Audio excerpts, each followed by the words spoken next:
Hola amigos, ¿cómo están? Bienvenidos a Perú 21 TV. Mi nombre es Mayra Calderón y a continuación vamos a analizar el tema de la inseguridad ciudadana, dado que Perú 21 viene realizando propuestas para combatirla. Y esto a propósito de la aparición del tren de Aragua en nuestro país. Y en base a esas propuestas, por ejemplo, el hacinamiento de las cárceles, básicamente en nuestro país, es un problema latente. Para esto vamos a conversar con Carlos Zoe. Él ha sido presidente del INPE y le damos la bienvenida. ¿Cómo está? Saludarlos.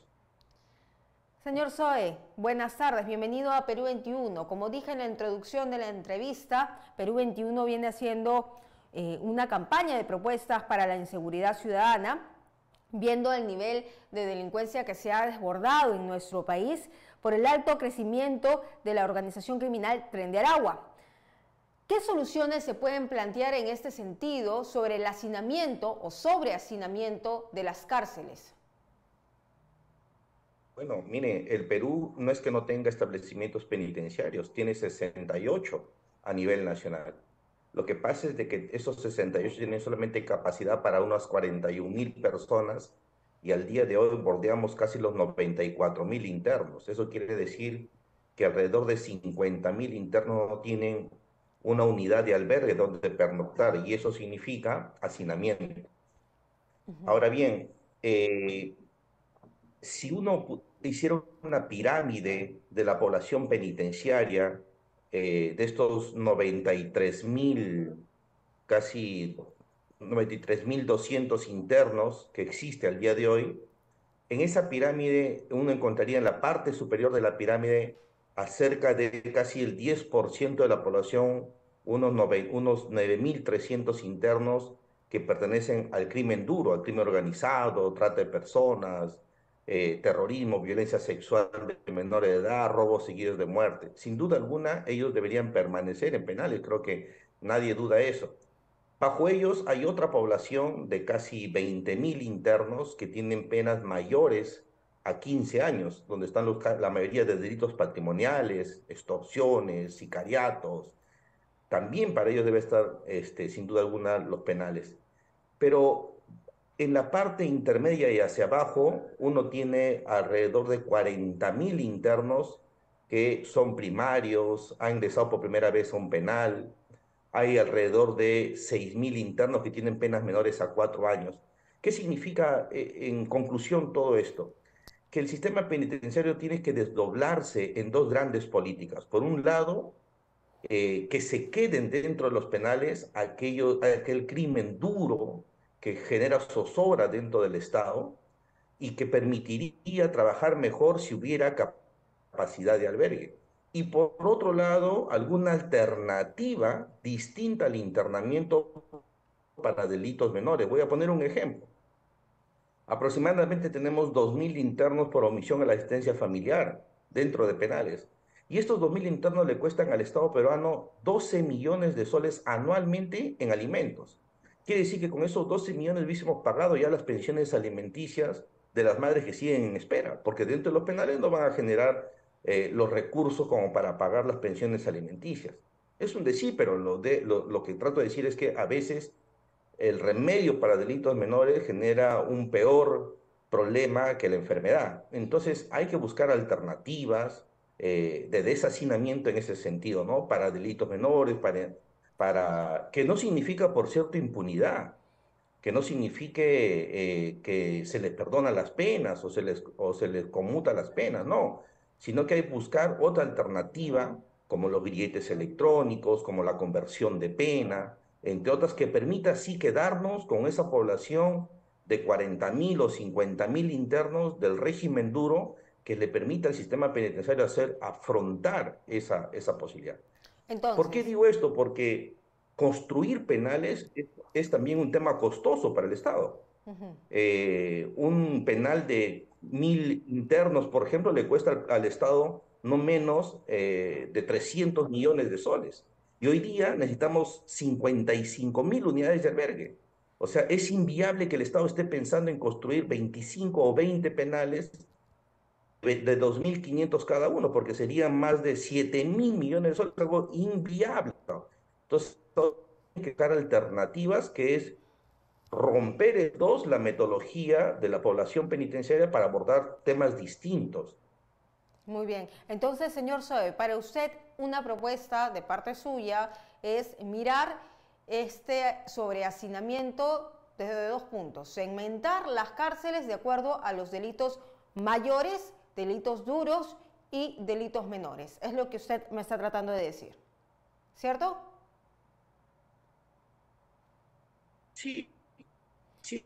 Muy bien. Y en ese sentido yo le quiero preguntar, construir una cárcel, por ejemplo, similar como la de Chayapalca, ¿sería una opción?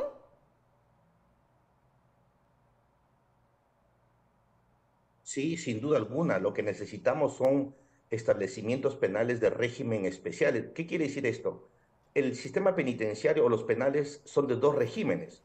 Régimen ordinario, que son para delitos primarios, agentes que por primera vez ingresan a los penales de fácil readaptación, y los penales de régimen especial, que son para aquellos que son de difícil readaptación, los que están en crimen organizado, cabecillas, testaferros, sicarios, ¿no es cierto? Para ese grupo duro se necesita penales de régimen especial. ¿Qué significa esto? ¿Cuál es la diferencia? En que mientras un interno, por ejemplo, de régimen ordinario tiene 8 horas de patio, el de régimen especial solamente tiene entre 2 a 4 horas. Los temas de visita también son distintos, las horas también para talleres son distintas. Se restringen, por ejemplo, en el régimen especial las llamadas telefónicas o uso de teléfonos públicos. Entonces, ¿necesitamos más penales de régimen especial? Sí. ¿Por qué? Porque actualmente tenemos Parece que se nos un fue penal el de audio. especial, que es un penal de régimen especial. Cochamarca tiene parte de régimen especial y dejamos de contar los penales, ¿no es cierto? Entonces, necesitamos más penales de régimen especial, sin duda alguna. Pero además, permítaseme, también necesitamos que en este marco de la declaratoria de emergencia del sistema penitenciario, la construcción de penales tenga una legislación especial que les permita salir rápido en la licitación y la construcción de penales. Y el gran problema que tenemos para la construcción de penales es que le aplicamos la misma legislación para todo tipo de proyecto de inversión pública.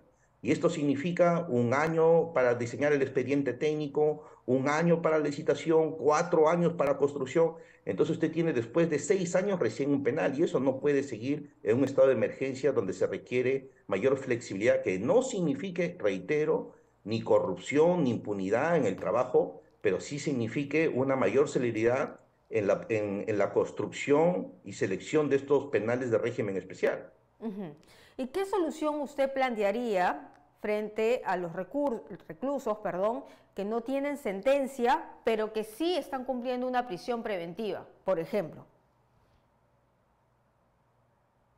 Bueno, actualmente tenemos más de 35.000 internos que tienen penas, que están en calidad de procesados, ¿no es cierto? Con medidas cautelares como la prisión preventiva. En la pandemia se emitió un decreto legislativo, el 1513, que fue un decreto legislativo de deshacinamiento muy interesante. ¿Por qué digo interesante? Porque se creó listas de procesados, se conformó juzgados dedicados a revisión de oficio por parte de las prisiones preventivas, hacer audiencias sistemáticas, continuas, y generó un buen trabajo de casi más de 10.000 internos a nivel nacional en la solución de su conflicto y situación jurídica. Lamentablemente fue una norma excepcional para el régimen que se vivió durante la pandemia y creo que debería volverse a implementar. ¿Qué quiere decir esto? En sencillo, que deberíamos tener una metodología que permita identificar cuál es la situación jurídica de más de 35.000 personas que están a la espera de su sentencia o, por el contrario, de su libertad. Y Ujú. cuanto más se demore, significa que ese interno sigue dentro de un penal hacinado y que si bien el Código de Ejecución establece que tiene que estar diferenciado, que los procesados tienen que estar separados de los condenados, en un sistema hacinado es inviable e imposible poder separar. Entonces, lo que usted tiene es que hoy día convive dentro de un penal la persona que está condenado como aquel que está procesado. Muy bien. La fiscal de la Nación, Patricia Benavides, ha propuesto tener fiscales las 24 horas en las comisarías. Esto ayudaría, a su juicio, a combatir la criminalidad, por ejemplo, con esta mafia presentada en Perú del Tren Aragua.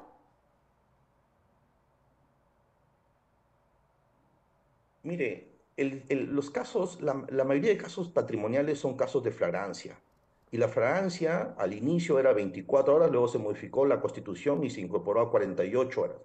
En 48 horas tiene que haber un trabajo conjunto entre Ministerio Público y Policía Nacional y sin duda alguna el Poder Judicial que dentro de las 48 horas tiene que programar la audiencia para la prisión preventiva o disponer su internamiento o no de esa persona que es detenida. Ahora bien, ¿cuál es el gran problema que se tiene respecto a la flagrancia? Es la configuración territorial de las instituciones que forman el sistema de justicia penal. Ejemplo, si es que se interviene, por ejemplo, en La Victoria o San Luis por parte de la policía a una persona que comete un delito de flagrancia, las fiscalías, ¿dónde se encuentran? En Abancay. ¿Dónde se encuentra el juzgado? En otro distrito también ubicado. Entonces, las distancias, la comunicación hace que se pierda esa rapidez, esa inmediación dentro de las 48 horas. En el año 2019 se implementó los módulos de atención básica o de justicia básica rápida para casos de flagrancia en La Victoria, donde estuvo en un mismo módulo fiscales, jueces, policías y defensores públicos para resolver. Lamentablemente las políticas en el Perú no son continuas y entonces a alguien se le ocurre, implementa por un tiempo y viene otro ministro o otro fiscal de la nación o otro presidente del Poder Judicial y cambia totalmente la metodología. Un módulo de justicia para Francia donde solamente hay un operador no funciona.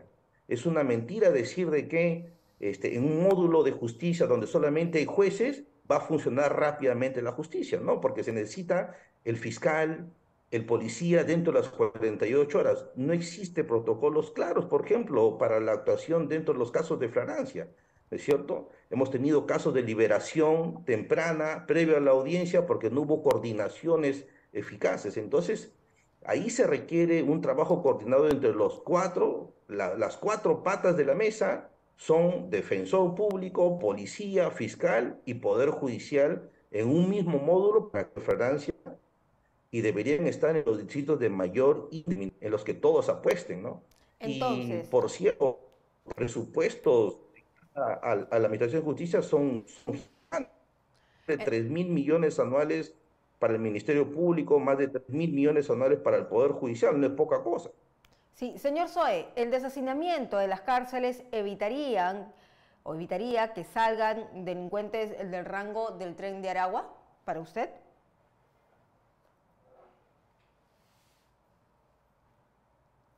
Sí, sin duda alguna, el desacinamiento tiene que ser de los penales, está enfocado a delitos menores, a gente que por primera vez ingresa a un penal. El desacinamiento no está para delitos graves, para crimen organizado, para grupos criminales de esta naturaleza de carácter incluso internacional, ¿no? Hay que tener mucho cuidado con el ánimo simplemente de expulsar por expulsar, porque la situación es que configurado el delito tiene que cumplirse la sanción como tal. La idea es que se queden en el penal o los penales el núcleo duro de la criminalidad, que permita al INPE, que tiene no más de 6.000 agentes de seguridad, hoy día esos 6.000 hacen frente a 94.000. Entonces, yo creo que una regla de tres simple permitificar que la variable de seguridad dentro de los establecimientos penitenciarios. Muy bien. Finalmente, usted estaba hablando al inicio de el uso de grilletes, pero el uso de grilletes sería para los que cumplen, por ejemplo, una prisión preventiva, para quienes tienen antecedentes, como el caso de los delincuentes del Tren de Aragua, para quienes sería el uso de grilletes de identificación por sentencia.